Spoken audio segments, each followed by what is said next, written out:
I started giving Dave cassettes of my music, little songs that I was writing, and he liked them. And we went to the studio, recorded them. Like he recorded like 4 songs the first time out, and we developed this relationship. He won a Grammy off of the first song that I wrote for him. Oh my God! So he said, "This is a good thing," you know.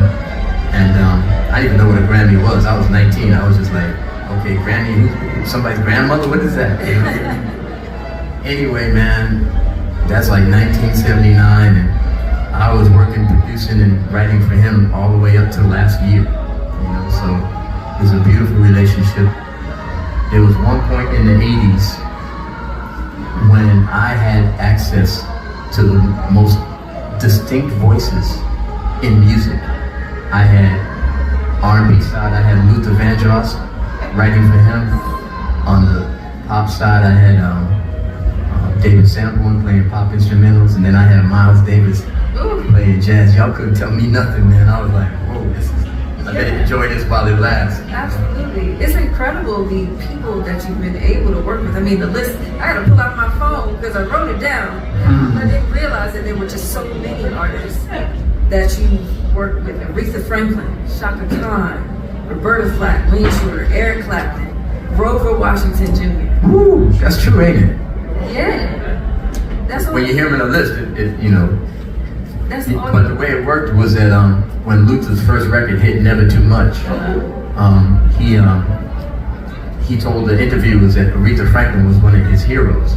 So Clive Davis called Luther and said, "Would you like to produce her?" And Luther called me up and said, "We need a song for Aretha Franklin, right?" And so I wrote a little track and gave it to Luther, and he wrote the melody and the words, and we had a hit. It was called "Jump to It." Jump, jump, jump to it. Right? So that's how the Aretha thing happened. And then, you know, Aretha fell in love with Luther and his band. She didn't like to fly, so we would have to all go to Detroit to record her records. And we recorded at the old Motown studios, the original. It's just a little house, you know, but the living room got turned into a studio. But it was incredible because on the walls, they still have like a schedule of the day back in the 60s. It said 11 to 2, Temptations.